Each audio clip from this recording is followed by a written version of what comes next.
Ibrahim Adham রহমতুল্লাহ আলাই এর রাজ দরবারে হঠাৎ একজন লোক এসে বলল, আমি এই মুসাফির খানায় কিছুক্ষণ বিশ্রাম নিতে চাই।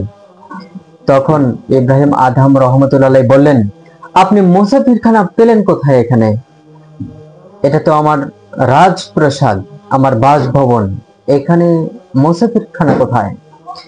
তখন লোকটি বলছে, এর আগে এখানে কে বসবাস করেছে?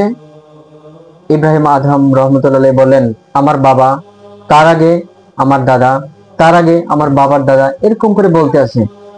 তখন লোকটি বলছে যে একজন আসে আর একজন যায়, এরপরও আপনি এখানে এটা মুসাফিরখানা বলবেন না?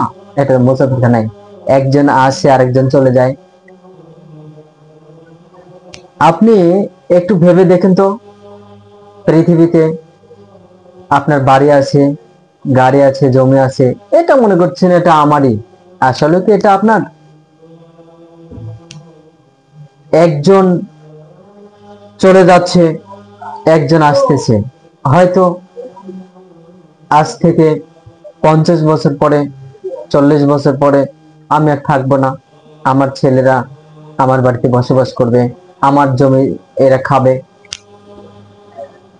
এরপরে তারা আবার চলে যাবে, নতুন প্রজন্ম আসবে। আমি শুধু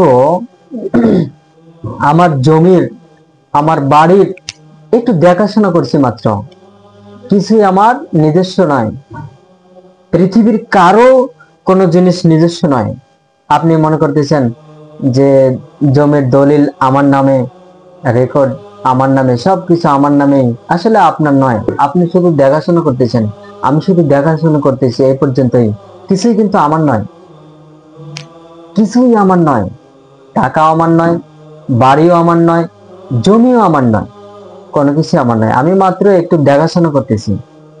একজন লোক এসে বললো, ভাই এই ব্যাগটা একটু দেখেন তো, আমি একটু আসি। আচ্ছা ঠিক আছে, আপনি চলে যান। একটু পরে ব্যাগটা নিয়ে ও লোকটা চলে গেল। আমি শুধু একটু দেখলাম, এ পর্যন্তই। এই জমি আর বাড়ি, এর উপর আমার কোনো অধিকারই নেই। এই জন্য মনে রাখবেন, আপনি যে টাকা এর মধ্য থেকে আল্লাহর রাস্তায় ব্যয় করেছেন, খরচ করেছেন, এটাই শুধু আপনার, বাদবাকি সব মানুষের।